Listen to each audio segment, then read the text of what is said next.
Estamos leyendo el libro La sabiduría de la menopausia de la doctora Christiane Nordrup. La menopausia pone la vida bajo un microscopio. No es ningún secreto que las crisis en las relaciones son un efecto secundario común de la menopausia. Normalmente esto se atribuye a los efectos enloquecedores de los cambios hormonales que se producen en el cuerpo de la mujer en este periodo de transición.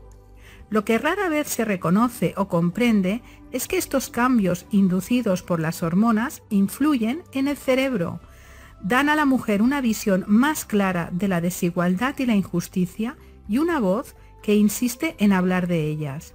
Es decir, le dan una especie de sabiduría y el valor para expresarla. Cuando empieza a levantarse el velo ofuscador de la visión generado por las hormonas de la reproducción, suelen volverse a encender el fuego y el espíritu juveniles de la mujer, junto con los deseos e impulsos creativos sublimados durante mucho tiempo. La edad madura alimenta estos impulsos con una energía volcánica que exige una salida. Si la mujer no encuentra una salida, es decir, si guarda silencio para mantener la paz en casa o en el trabajo, o si se abstiene de seguir sus impulsos creativos, el resultado es equivalente a tapar la válvula de una olla a presión. Algo tiene que ceder. Con mucha frecuencia, lo que cede es la salud de la mujer. Y la consecuencia es una o más de las 3 grandes enfermedades de las mujeres posmenopáusicas: enfermedad cardíaca, depresión y cáncer de mama. Por otro lado, a aquellas de nosotras que elegimos honrar la sabiduría de nuestro cuerpo y expresar lo que tenemos dentro, nos conviene prepararnos para ciertas zozobras en el barco, que podría producir grandes sacudidas en relaciones ya muy establecidas. El matrimonio no es inmune a este efecto. Yo no. Mi matrimonio va muy bien. Todo matrimonio, incluso uno muy bueno, ha de experimentar cambios para seguir el ritmo de la renovación del cerebro de la mujer desencadenada por las hormonas no solo durante la menopausia, sino también en los años que la preceden. No todos los matrimonios logran resistir estos cambios. El mío no lo resistió, y nadie se sorprendió más de esto que yo. Si esto te hace desear esconder la cabeza en la arena, te aseguro que lo comprendo. Pero si quieres ser fiel a ti misma y proteger tu salud emocional y física en la segunda mitad de tu vida, que probablemente durará 40 años o más, me permito aconsejarte que continúes hacia adelante y des una buena mirada a todos los aspectos de tu relación de pareja, incluyendo algunos recovecos de tu matrimonio que antes eran intocables, porque podría ser la manera de servir mejor a tus intereses en los aspectos físico, emocional y espiritual. Desde el punto de vista de la salud física, por ejemplo, hay muchísimas pruebas que sugieren que el aumento de enfermedades graves durante la edad madura, que no se pueden atribuir solamente al hecho de envejecer, están causadas en parte por las tensiones y los problemas de relación no resueltos que hervían a fuego lento bajo la superficie durante los años de la crianza de los hijos. Después, a fuego más fuerte durante la perimenopausia y que se desatendieron con el fin de mantener las cosas como estaban. También está en juego la salud de tu pareja. Continuar en una relación que se hizo a la medida de una pareja veinteañera, sin hacer los ajustes necesarios para las personas en que os habéis convertido en la edad madura, puede ser un riesgo para la salud tan grande para él como para ti. Esto no quiere decir que las únicas opciones sean el divorcio o el ataque al corazón. Más bien, con el fin de conformar tu relación con la renovación de tu cerebro, tú y tu pareja debéis estar dispuestos a dedicar la energía y el tiempo necesarios a resolver viejos problemas y fijar nuevas normas para los años venideros. Si lográis hacer esto, entonces tu relación de pareja te ayudará a prosperar en la segunda mitad de tu vida. Si uno o los dos no puede o no quiere, entonces tanto vuestra salud como vuestra felicidad estará en peligro si continuáis juntos. Preparación para la transformación. En la mitad de la vida disponemos de más energía psíquica que en cualquier otra época desde la adolescencia.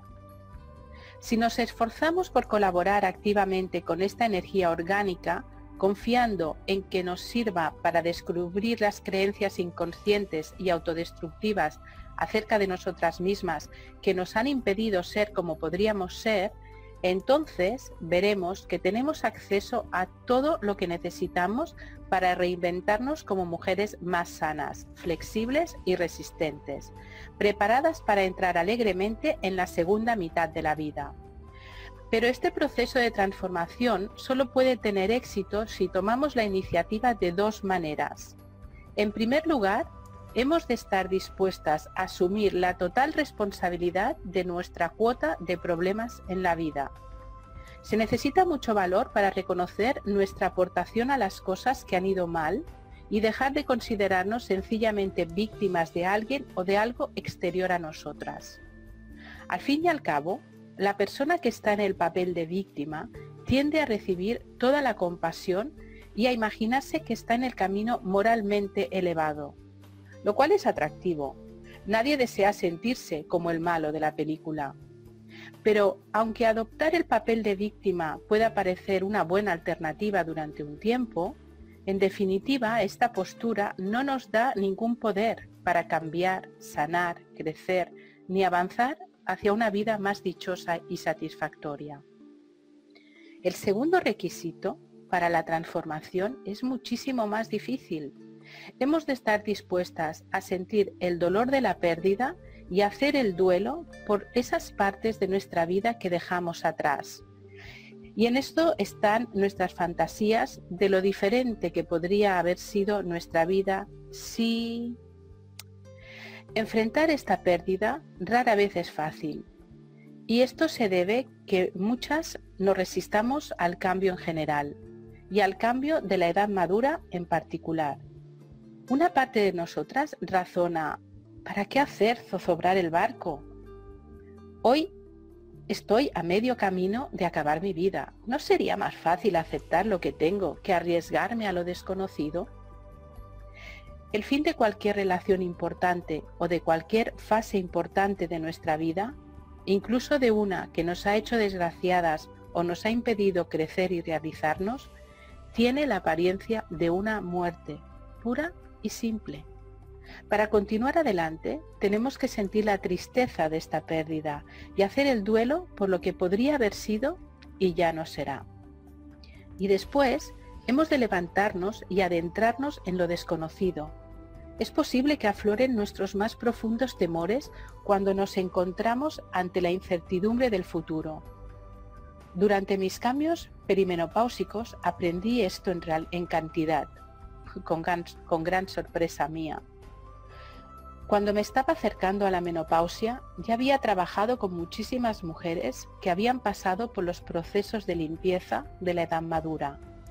Las había orientado y aconsejado cuando sus hijos se fueron de casa, cuando sus padres se enfermaron, cuando su matrimonio terminó, cuando su marido enfermó o murió, cuando ellas se enfermaron, perdieron su trabajo o se jubilaron, en resumen, mientras pasaban por todas las tormentas y crisis de la edad madura. Pero nunca me imaginé que debería afrontar una crisis en mi matrimonio. Siempre había presumido de mi convicción de estar casada con el hombre de mis sueños, aquel con quien permanecería unida hasta que la muerte nos separe. Delirante de felicidad y con las rodillas temblorosas. Nunca olvidaré la felicidad que sentí cuando conocí a mi futuro marido y luego cuando me casé con él. La decisión de casarnos la tomamos a los 3 meses de conocernos. Él hacía sus prácticas en cirugía como residente cuando yo estudiaba medicina en Dartmouth. Tenía la apariencia de un dios griego y yo me sentía halagadísima por sus atenciones, puesto que no estaba nada segura de tener lo que se necesitaba para atraer a un hombre tan guapo, socio de un club de campo y con estudios en una de las universidades más prestigiosas. Él me conmovía en lo más profundo de mi interior, me inspiraba un amor que trascendía toda razón, más intenso que cualquier sentimiento que me hubiera inspirado antes otro chico. Durante los 5 primeros años de nuestro matrimonio me temblaban las piernas cada vez que lo miraba. No existía ninguna fuerza sobre el planeta capaz de hacerme pensar que no me convenía estar casada con él. Recuerdo que deseaba gritar mi amor desde las azoteas de los edificios altos, con una exuberancia nada típica para una estudiante callada y aplicada de la promoción del 1967 de la Ellicottville Central School que yo era. Él, en cambio, era bastante menos dado a manifestar sus sentimientos. Durante los años en que los dos estábamos inmersos en nuestra formación quirúrgica, yo no podía dejar de notar que él se sentía incómodo al hablar conmigo mientras trabajábamos, y muchas veces parecía frío y distante cuando yo trataba de expresarle mi afecto en ese ambiente. Esto me extrañaba y me dolía, puesto que yo siempre me enorgullecía de presentarlo a mis clientas cuando por casualidad nos encontrábamos fuera del quirófano. Pero me parecía que eso se debía a la forma en que lo habían educado y que si recibía la suficiente dosis de amor y atención por mi parte, él se volvería más sensible y más accesible emocionalmente.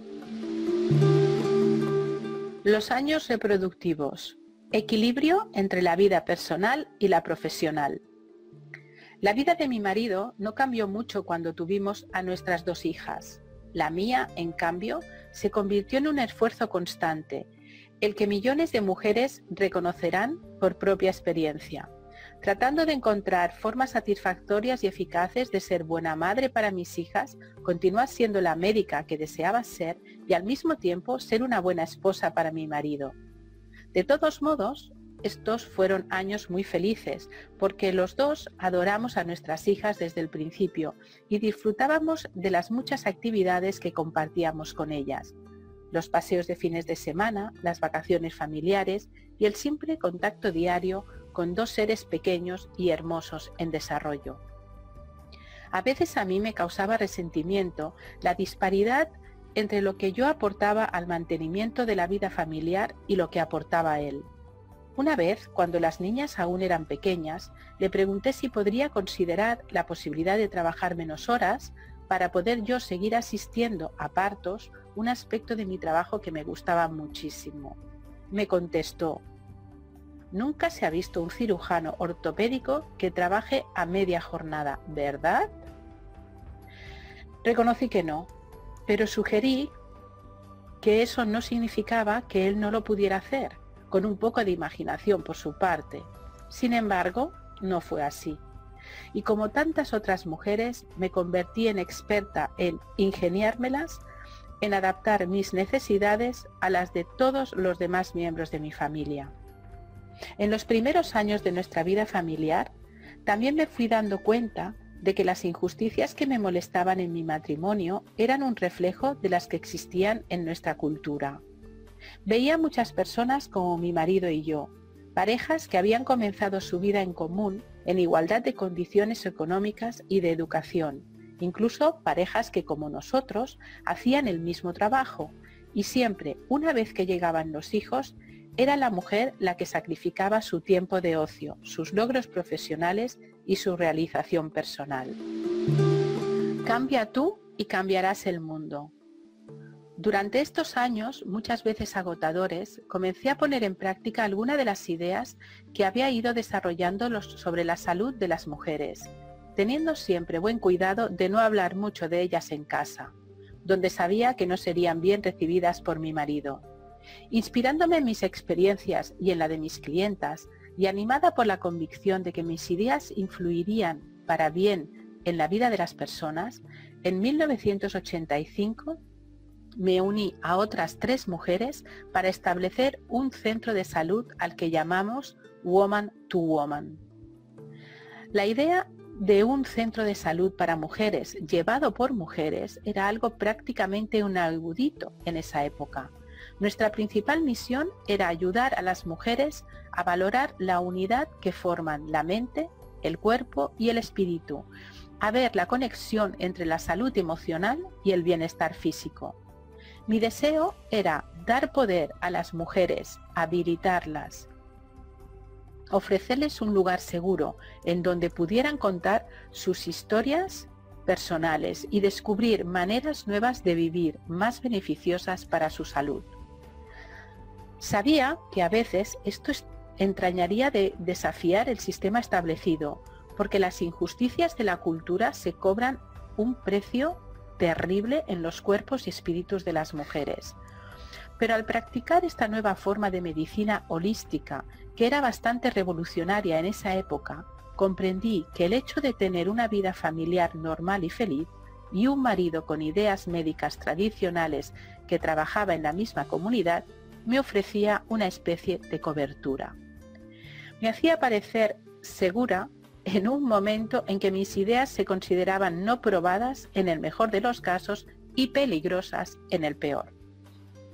Mis 3 socias y yo compramos una vieja casa victoriana para convertirla en nuestro centro de salud. Todas estuvimos de acuerdo en que queríamos mantener a nuestros respectivos maridos al margen de nuestra nueva empresa, no fuera que su participación nos minara la confianza en nosotras mismas. Entusiasta, pero todavía tierna, como mujeres de negocios. Desde luego, en mi caso al menos, esto no significaba necesariamente que no deseara el apoyo de mi marido.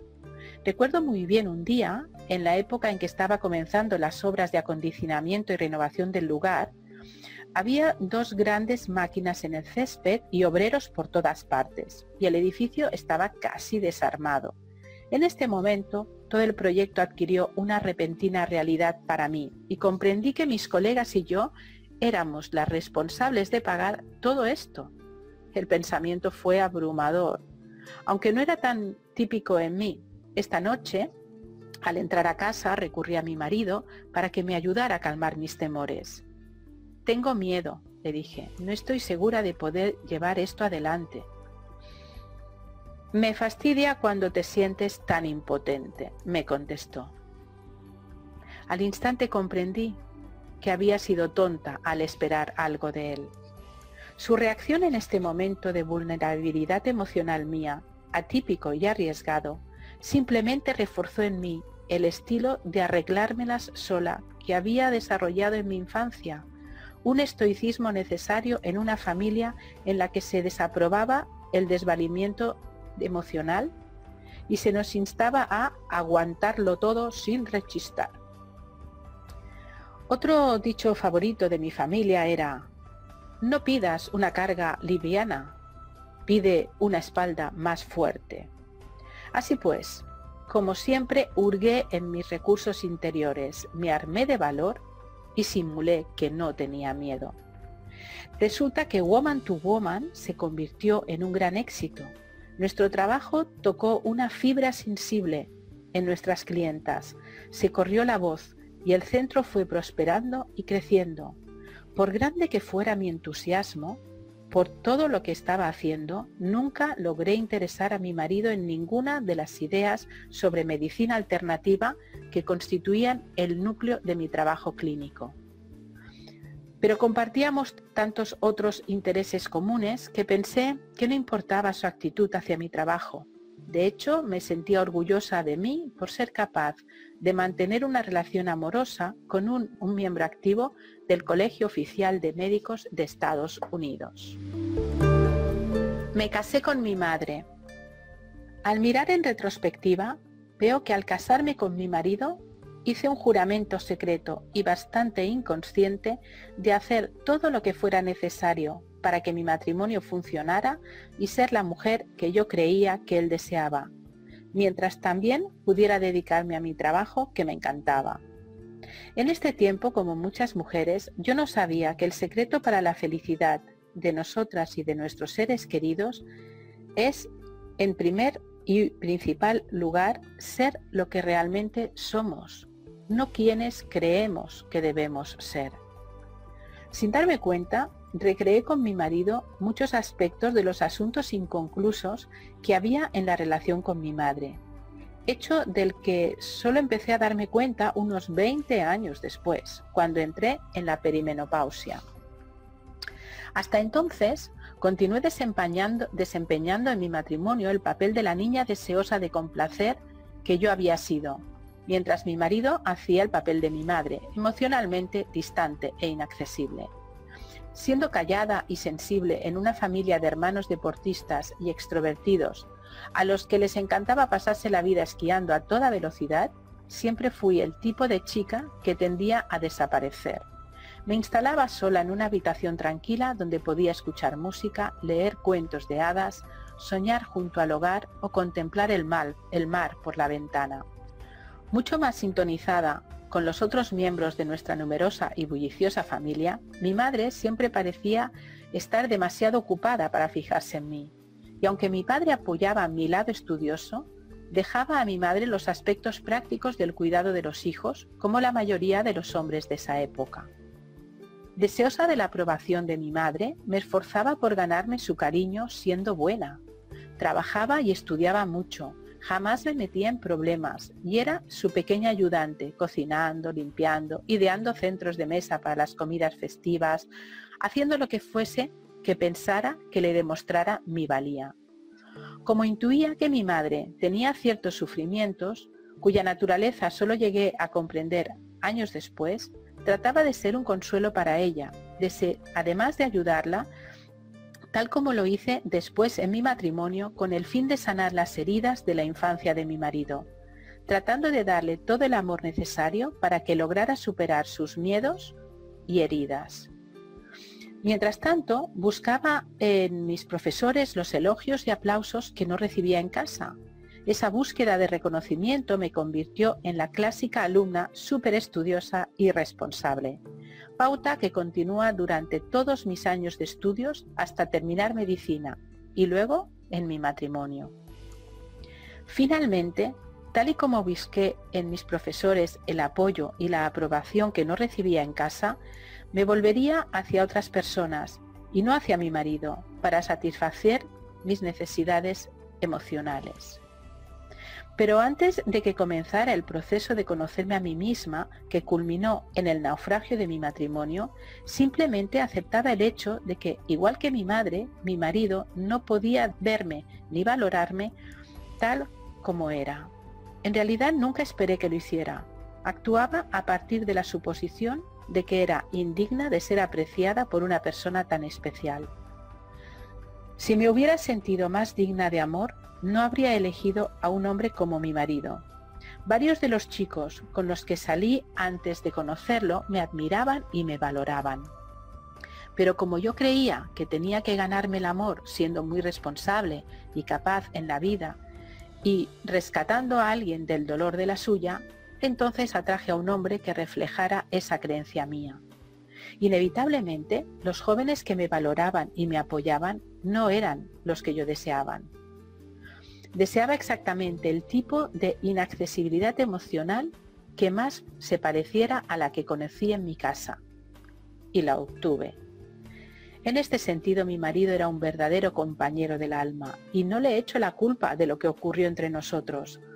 Solo cuando logré cambiar mi alma de dentro hacia afuera, del modo más fundamental, dejamos de ser compañeros de la vida.